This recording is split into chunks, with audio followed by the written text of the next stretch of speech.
Good morning, students. Today I will teach you the third chapter of your Hornbill book. The name of this chapter is Discovering Tut.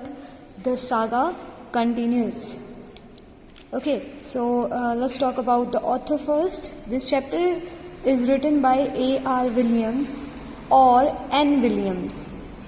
Okay, A.R. Williams or N. Williams is a former senior writer for National Geographic magazine and online news, where she covered the world and all that's in it for almost 3 to 4 decades. She done her masters in West Asian archaeology with minors of Egyptology from University of Toronto. So that's why in this article, Discovering Tut, the saga continues, she wrote about Egyptian young pharaoh, King Tutankhamun.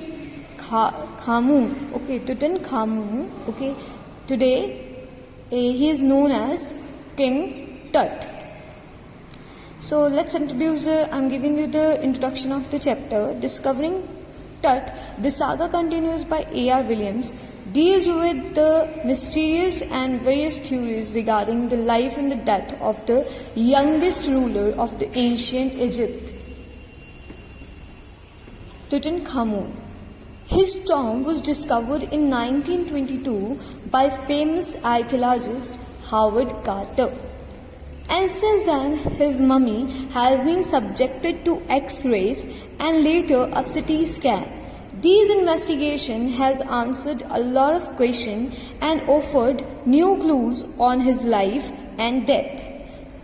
Okay, so this is about the young pharaoh or the young King Tut, whose tomb was discovered in 1922 by British archaeologist named Howard Carter. Since then, his mummy has been subjected to X-ray. Later a CT scan has done with King Tut's mummy to get the answers. Okay, to get the mysteries, to reveal the mystery, to get the new clues on his life and death. This chapter also talks about the advancement in technology with the help. Advancement in technology. Okay, with the help of technology like CT scan, forensic reconstruction of King Tut's mummy became possible, and it gave many clues about the life and death and the body of the King Tut. So let's talk about the characters of this chapter. Okay, in this chapter, first of all, we'll read about King Tut, who was the last heir of a powerful family that had ruled Egypt and its empire for centuries. His preserved body or mummified body was the first to be scanned. That's why his mummy became the famous mummy, because his mummy was the first mummy to be scanned in a CT scan center. And for his forensic reconstruction, first of all, forensic reconstruction has done with King Tut's mummy. Okay, Howard Carter, as I already told you, the British archaeologist who in 1922 first discovered King Tut's tomb. His search caused great damage to King's preserved or mummified body. Okay, Zahi Hawass, the third main character, the Secretary General of Egyptian Supreme Councils of Antiquities. He scanned King Tut's mummy for an accurate forensic reconstruction. Amenhotep III, he was the ancestor of King Tut.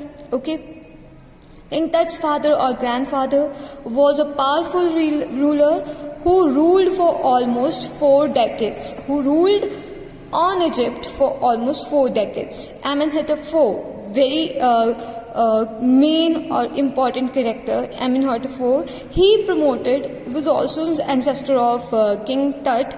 After Amenhotep III, Amenhotep IV succeeded him. He promoted the worship of Aten, okay, God.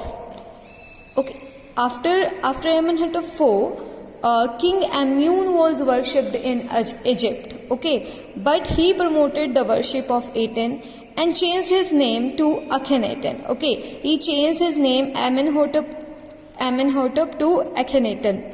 He outraged the country by attacking god Amun, by smashing his images and closing his temples. Okay.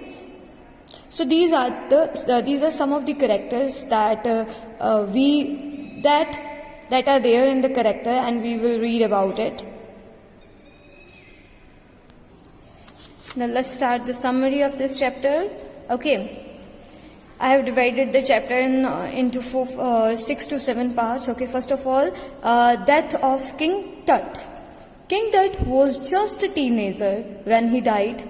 Okay, he was the last pharaoh, last king of a powerful family that had ruled Egypt and its empire for centuries. He was buried and forgotten over the years. But after the discovery of his tomb in 1922 by Howard Carter, the modern world wondered about the causes of his untimely death. He was, because some says it's a natural death and some says it's a murder. He was brought out of his tomb, and recently a CT scan was done to ascertain the reason of his death. Okay. The mummy of King Tut. At 6 p.m.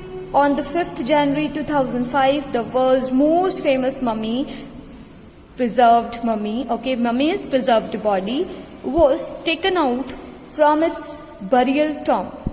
As the mummy of King Tut was being put into the scanner for CT scan, angry winds stirred and dark clouds covered the day and night sky. Night sky was hidden by the dark clouds. The CT scan was being done to reveal the remaining medical mysteries that surrounded the untimely death of this young pharaoh, who died more than 3,300 years ago. After 3,300 years ago, his mummy was taken to CT scan center to reveal the mysteries of his death. King Tut's tomb lies 26 feet underground in the ancient Egyptian cemetery.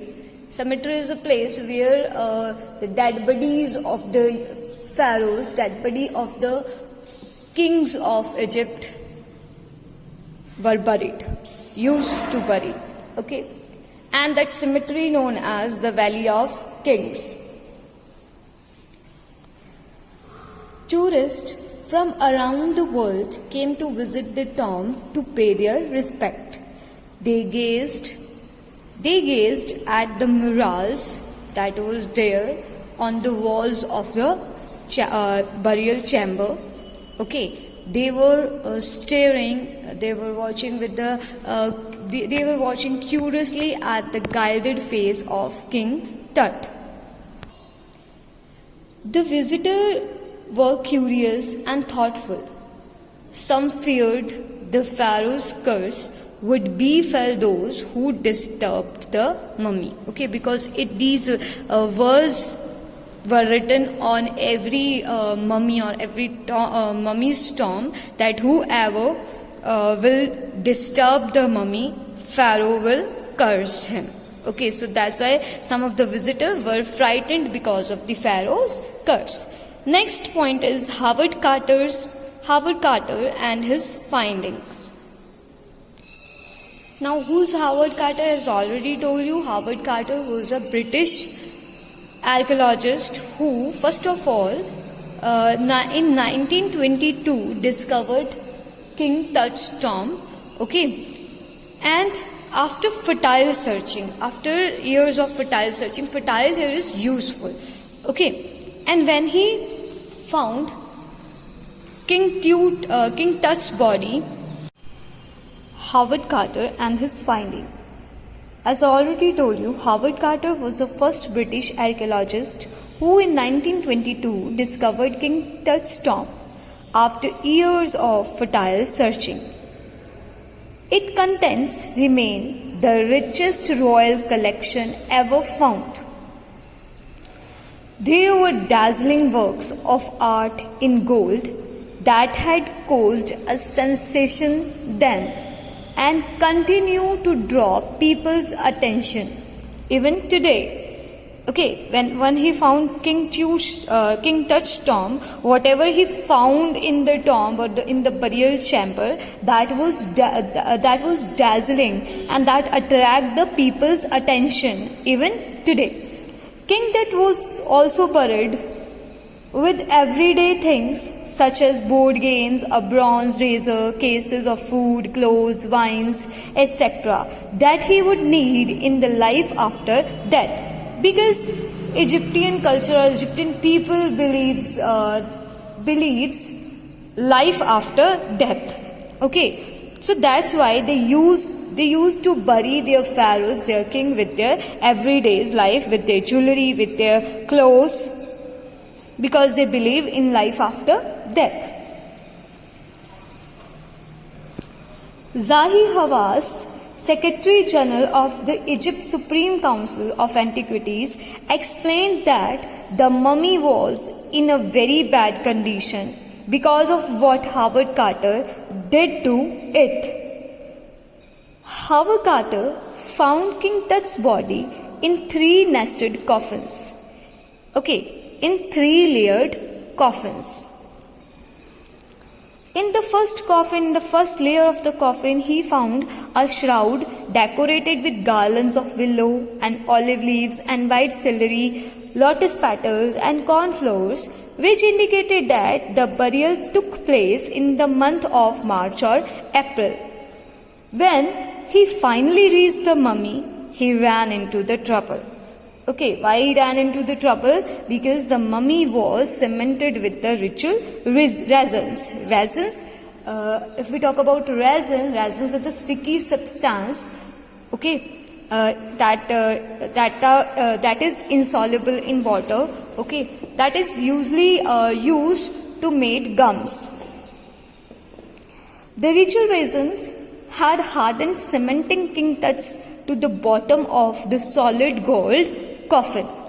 Okay, so next, Howard Carter had to chisel out King Tut's mummy.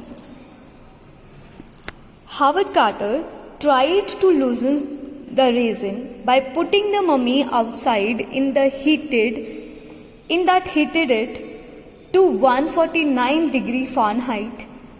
Okay, for several hours, the mummy was set outside in blazing sunshine, but nothing happened. He reported that the tough material had to be cut from under the limbs and trunk to free the king's remains.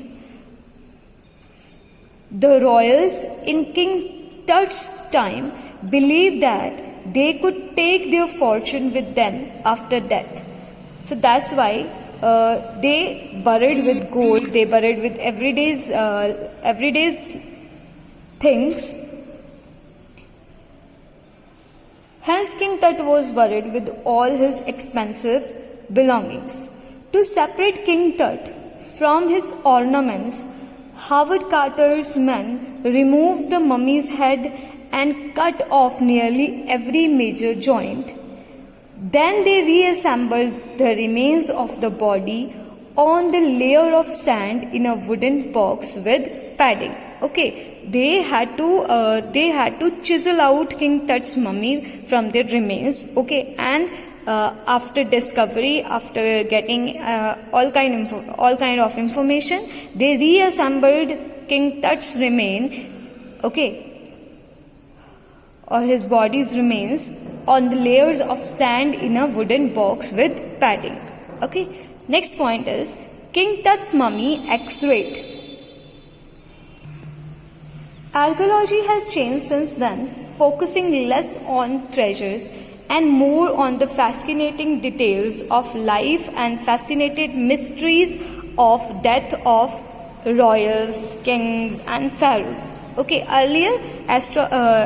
earlier archaeology only focused on the wealth, on the treasure of the pharaohs or the kings, okay, or the royals.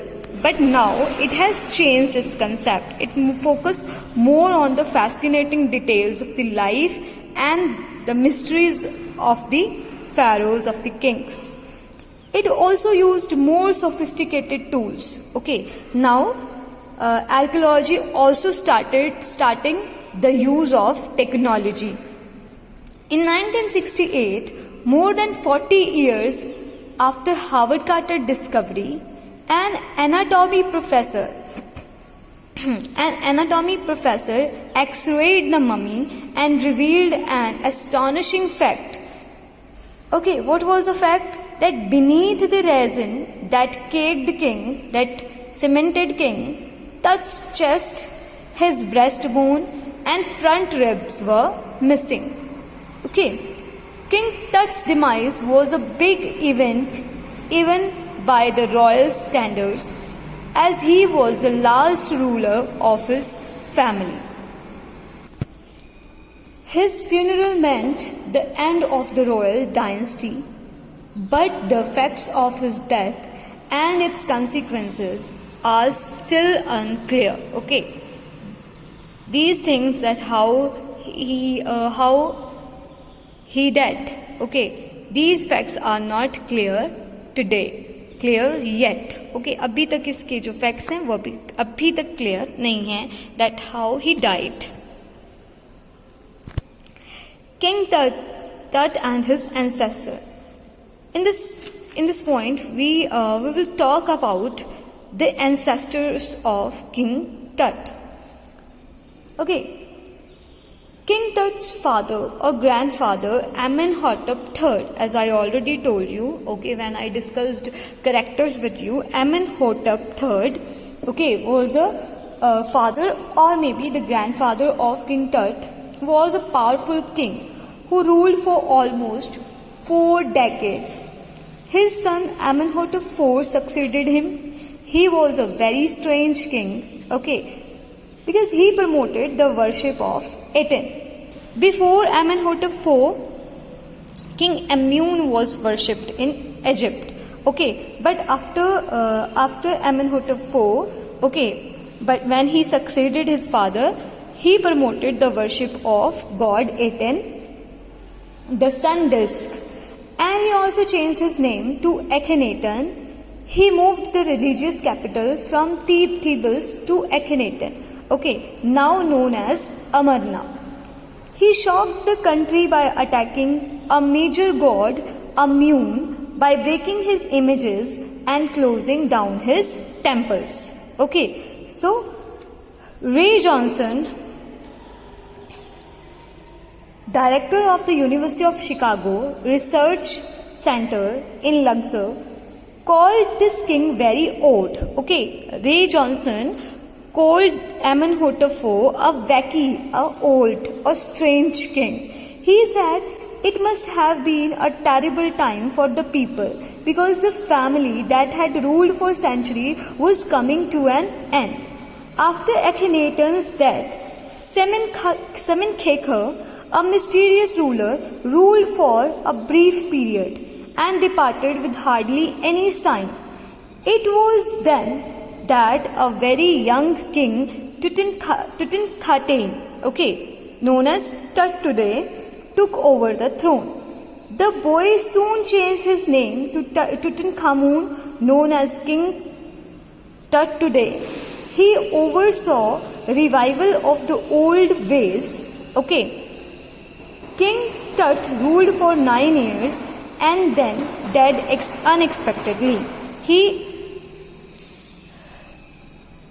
promoted the worship of god Amun. He also re-established the images and the temples of god Amun. Okay, that's why he was also called the brave king of Egyptian Empire. But in a very young age, he died unexpectedly. CT scan and forensic reconstruction of King Tut's mummy. King Tut is one mummy among many in Egypt. No one knows how many mummies there are in Egypt. The Egyptian Mummies Project has recorded almost 600 and is still counting. King Tut's mummy was the first mummy to be CT scanned to ascertain the secret of his death by a portable scanner donated by National Geographic Society. Okay. King Tut's mummy was scanned by a scanner that was donated by a National Geographic Society. Okay. On the night of scan, workmen carried him from the tomb and rose it on the hydraulic lift into a trailer that had held the scanner. Okay. However, initially the costly scanner could not function properly because of the sand in the cooler fan. But soon all the hurdles were crossed, and after the scan, the King Tut's body was returned to its coffin to rest in the peace.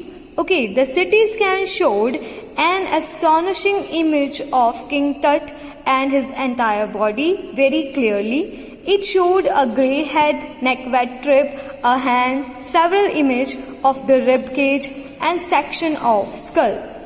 So these all this kind of forensic reconstruction was done with the mummy with the help of CT scan. Zahi Hawass was relieved that nothing had seriously gone wrong. As the technician left the trailer, they saw star constellation Orion, which the ancient Egyptian knew as the soul of Osiris, the god of afterlife. They felt as if the god was watching over the boy.